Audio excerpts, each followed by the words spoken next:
So today we're going to talk about building your own house in Montana.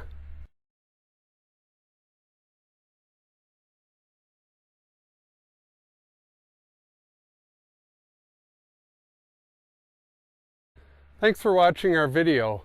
And if you do us a favor and please subscribe to our channel. And when you do, don't forget to hit the little bell so you'll be notified every time we do a new video about Montana. So right now it's the summer of 2020 and the market here in Montana is crazy. And a lot of people, instead of trying to find a house that's already built, have decided to build their own. So in this video, we're going to talk about everything you need to be concerned about or look out for when you do that. The first thing you want to do is get with an agent that knows what they're doing, and you have to find a lot, obviously, that you're going to build on. And there's a lot of things that go into that. The size of the lot, how close you are to your power. Like, for example, on this lot that I'm standing on right here, it's a 5-acre lot, but they have power right across the street there. So they had to run about 200 yards, and I think it costs them about $4,000 to do that, and the power company charges them to put that in. But that's another thing you need to look at when you're looking at lots is the type of ground they're going to be trenching through. Obviously, that's going to add to the cost, and mainly how far you have to run the power. The other big thing that you run into when you're building is the well and the septic. And I was talking to these guys, these are friends of ours that are building this particular house that's behind me. But the biggest issue they had come up, and if they had to do it all over again, their biggest piece of advice is drill your well first. Because what happened to these guys is, I don't know if you can see it over here, off camera just a little bit, there is the well that they originally drilled, and they got down 300 or 400 feet and there was no water. So they had to start over and drill behind the house a whole new well, which added to the cost immensely, as you can imagine. And luckily the second well ended up working out. When you find a lot, you have to look, more than likely they've already done the septic permit for the lot. In order for them to split it up, that's required. Sometimes, if it's early on in the process, you can find a lot that does not have a septic permit yet. But when you do, the county comes out and they'll plot out in the lot where the drain field has to be for your septic.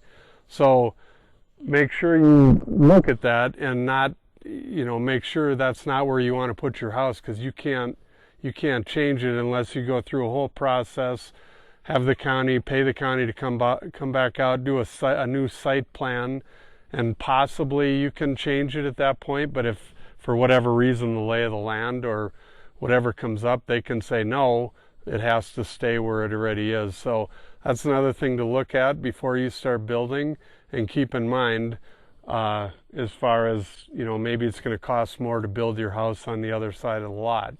So another thing to think about. Another thing with the lot, when you're out, like this particular lot is kind of out in the country quite a ways, and internet is a big thing nowadays for people that want to work remotely. These people right here are having an issue right now trying to get good internet.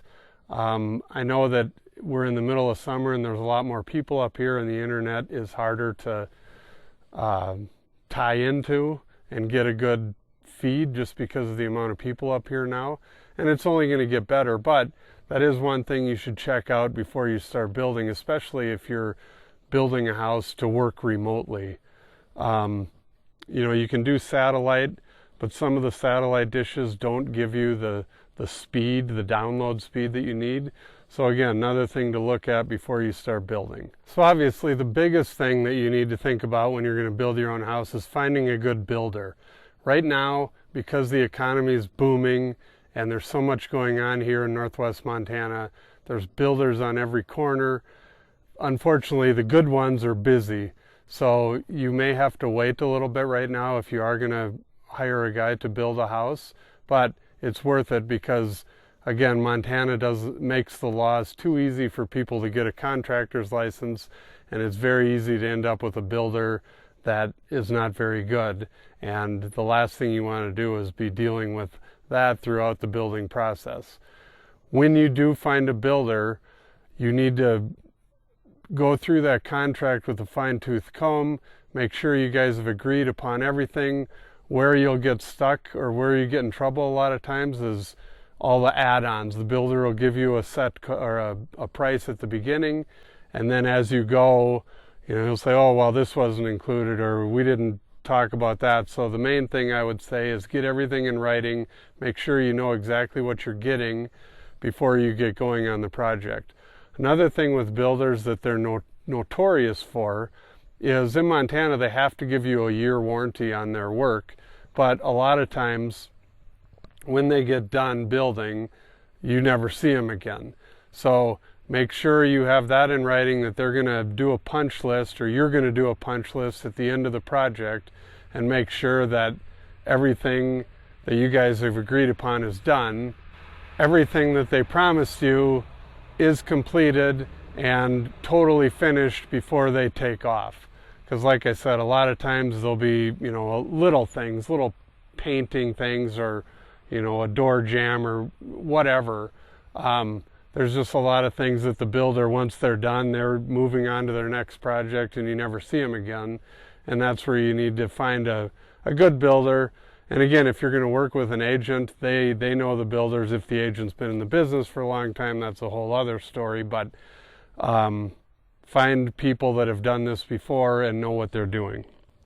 If you're building a place that a builder's doing as a spec home in a subdivision already, one thing you may want to do is they don't want to negotiate on price, because they want the prices to stand in the subdivision. They don't want the guy next door to you that they just built for wonder why you got a house much cheaper than they did. So one of the things you can do to negotiate with the builder is negotiate different finishes, or maybe some landscaping or things like that. But as far as the final price of the home, they're rarely going to come down. They know their costs. They know what it's going to take to get this thing built. So don't think you can. It's a little different from buying an existing house where people are willing to negotiate a little bit. Builders, if they say the price is $400,000, then that's where they're going to stay. And usually it's going to go up, like I said, when you make some changes. There's going to be additions that or unforeseen things that you may want to do as the project rolls on. Mainly landscaping comes up a lot, things like that. Or maybe you want to improve the kitchen counters a little bit, or just keep all that stuff in mind at the beginning. The more you can get in writing and the more you can have determined at the beginning of the project, the better off you'll be when it's all said and done. One of the things builders will let you do is you can negotiate in, or get the price down if you agree to do some of the work yourself. Now, not all builders are going to allow you to do this, but if you say, I don't want you to do any landscaping, I'm going to do that all, they'll deduct whatever they were going to charge for landscaping. Or like our friends here that are building this house, they've negotiated, they did all the staining of the wood, and they also are going to put the deck on themselves. And they ended up saving a lot of money by doing a lot of this work themselves. Not everybody can do that, but if you have the time and you're willing to negotiate that up front with the builder, then it's just going to save you money at the end of the project. So basically, the moral of the story, if you're going to build your own house, is get everything in writing, do your homework, make sure you find a good builder, check all these things I mentioned out, and hopefully that'll help you build a great place in the mountains of Montana. Thank you for watching our video, and please don't forget to subscribe to our channel so next time a video comes out you will be notified. Our information is on the screen, so please contact us at any time, and we look forward to seeing you in our next video.